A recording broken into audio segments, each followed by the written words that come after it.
दान और प्रार्थनाएं, मतलब दोनों साथ साथ चलते हैं। अगर आप केवल प्रार्थना करने वाले और दान करने वाले नहीं है, आपके लिए फाइनेंशियल ब्लेसिंग के रास्ते कभी नहीं खुलेंगे। मैं क्यों बोलता हूं बाइबल पढ़ना जरूरी है? उसका एक बहुत बड़ा कारण है। हम लोग हर बार केवल एक ही बात सोचते हैं, हर बात के लिए प्रार्थना करो, प्रार्थना से आंसर मिल जाएगा।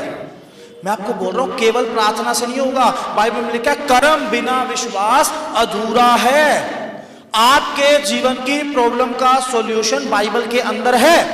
अगर आप गरीबी में हैं, कंगाली में हैं, कर्जे में हैं, आपको लोगों का पैसा देना, आपकी नौकरी जा चुकी है, आपका बिजनेस बंद हो चुका है, आपको पैसों की सख्त जरूरत है, अब फाइनेंशियल प्रॉब्लम में होके निकल रहे हैं, तो आप बाइबल को पढ़ोगे तो बाइबल आपको एक ही बात बताएगी, दोगे तो तुम्हें भी दिया जाएगा। आमीन।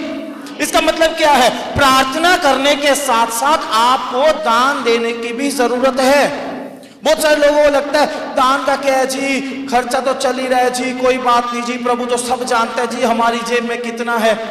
खुदा ने आपको जो दिया, आप उसमें से उसके राज्य के लिए कितना देते हैं, खुदा देखता है। आप दशमांश देने में कितना ईमानदार है, खुदा देखता है। आपकी जेब में कितना आता है और आप उसमें से कितना खुदा की राज्य के लिए, उसकी सेवा के लिए बोलते हैं, खुदा सब देखता है। वहां पे लिखा है स्वर्गदूत ने खुद आके बोला, कोई इंसान नहीं बोल रहा।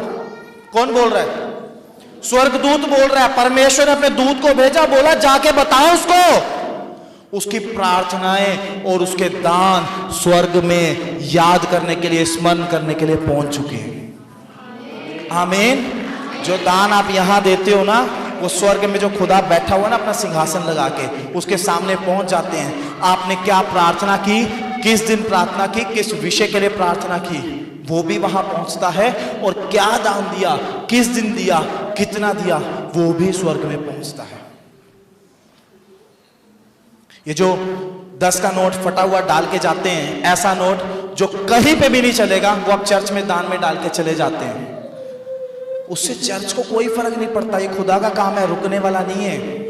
मैं साफ बोलता हूं, खुदा का काम रुकने वाला नहीं है। आप दें, आप ना दें, ये सेवा परमेश्वर के, परमेश्वर अपने आप इस सेवा के काम को पूरा करेगा। आमीन। लेकिन उस दिए हुए दान के कारण आपके बहुत सारे काम रुक जाएंगे। अगर आप ऐसा दान देते हो जो भिखारी भी नहीं लेता, और आप परमेश्वर के पास दे के जाते हो, जब परमेश्वर के सामने वो पहुंचेगा, परमेश्वर आपको कैसी ब्लेसिंग देगा, ये सोच समझ के दिया करो। उसने आपको 100 रुपए दिए और आपको बोला 10 रुपए मुझे वापस देने मेरी सेवा के लिए, आप उस 10 रुपए को भी नहीं निकाल पाते। खुदा सब देखता है, 100 का रास्ता भी बंद हो जाता है। इस चर्च में मैं आपको साफ सुथरी बात बता रहा हूं, इस चर्च में 10% लोग हैं, ज्यादा ज्यादा बोलूंगा तो 15-20% से कम लोग हैं जो दशमांश देते होंगे ईमानदारी से। 10 से 15% लोग हैं जो ईमानदारी से अपना 10वां हिस्सा प्रभु की सेवा के लिए निकालते हैं। गवर्नमेंट जॉब भी कर रहे हैं, प्राइवेट जॉब भी कर रहे हैं, बिजनेस भी कर रहे हैं, घर में 3 लोग हैं, तीनों कमाने वाले हैं, 2 लोग हैं, दोनों कमा रहे हैं, बच्चे छोटे छोटे हैं, फिर भी 10% प्रभु की सेवा के लिए नहीं देते। आपके देने ना देने से कोई फर्क नहीं पड़ा।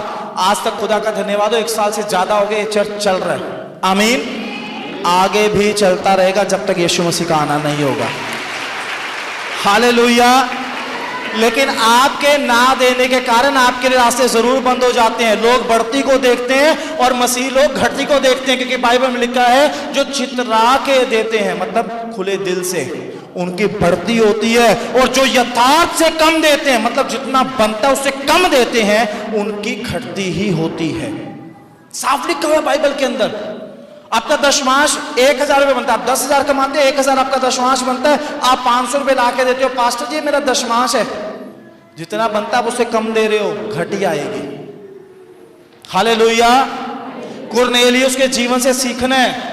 मैं आपको झूठ नहीं बोल रहा हूं, प्रभु जानता है। मैं अकेले में जब भी चर्च के लिए प्रार्थना करता हूं, मैं चर्च के लिए यह प्रार्थना करता हूं, खुदा तू इस चर्च के लोगों को कुरनेलियुस जैसा बना, जो भक्त हो, जो तुझसे प्यार करते हो, तेरी आज्ञाओं पे चलते हो, तेरा भय मानने वाले हो, बढ़ चढ़ कर दान देने वाले हो और प्रार्थनाओं को करने वाले हो।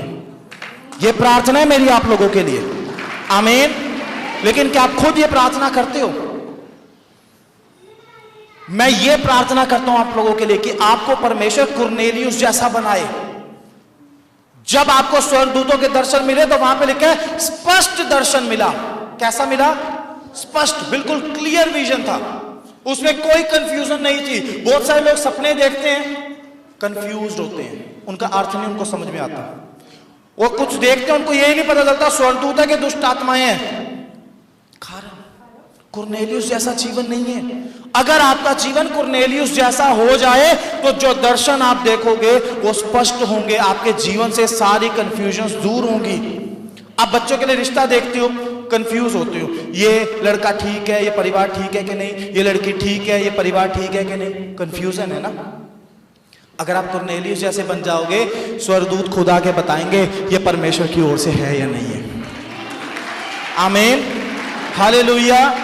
आप बिजनेस शुरू करते हो, जब चलता है या नहीं चलता आप कंफ्यूज हो जाते हो कि बिजनेस पता नहीं प्रभु की ओर से है या नहीं है। मैंने बिजनेस शुरू तो कर दिया, इसमें नुकसान ही नुकसान हो रहा है, पता नहीं खुदा इसको चलाएगा या नहीं चलाएगा। कंफ्यूजन है, उस कंफ्यूजन को परमेश्वर दूर कर देगा, अपने दूतों को भेजेगा आपके जीवन में और वो आपको क्लैरिटी देंगे कि ये बिजनेस परमेश्वर की ओर से है या नहीं है और खुदा की ओर से तो कैसे चलेगा। सारी कंफ्यूजन यीशु मसीह के नाम से दूर होगी। आमीन, हालेलुया। लेकिन उसके लिए क्या है? कुरनेलियुस जैसा बनना पड़ेगा। क्या है कुरनेलियुस के जीवन की क्वालिटी? वो भक्त है, वो परमेश्वर का भय मानने वाला है, वो प्रार्थनाएं करने वाला है और वो दान देने वाला है। आमीन। आपके पास थोड़ा हो, आप थोड़े में से भी अगर दान देने वाले हैं, खुदा आपको बहुत देगा। आमीन। परमेश्वर अमाउंट नहीं देखता आपने क्या दिया, लेकिन परमेश्वर ये जरूर देखता है परमेश्वर ने आपको क्या दिया और उसमें से क्या आप परमेश्वर की सेवा के लिए दे रहे हो, किस दिल से प्रभु की सेवा के लिए दे रहे हो। आमीन। ये खुदा जरूर देखता है। हालेलुया। आप अकेले में हो चाहे सबके सामने हो, अगर आप परमेश्वर का भय मानने वाले हो, आप पाप से मन फिराओगे, आप पश्चाताप करोगे, आप गाली नहीं दोगे, आप झूठ नहीं बोलोगे, आप व्यभिचार नहीं करोगे, आप तरह तरह के बुरे कामों को छोड़ के प्रभु के पीछे सही तरीके से चलोगे, चाहे आपको कोई देखने वाला है चाहे नहीं है, तब मैं आपको बोल सकता हूँ, तब आप खुद को बोल सकते हैं, तब परमेश्वर आपको बोल सकता है कि आप सचमुच में उसका भय मानने वाले हैं। सभी भाई बहनों को जय मसीह की। अगर आप दिल्ली या दिल्ली के आसपास रहते हैं तो आप सब जरूर आएं लिविंग ग्रेस चर्च दिल्ली में। अधिक जानकारी के लिए दिए गए नंबर पर संपर्क करें।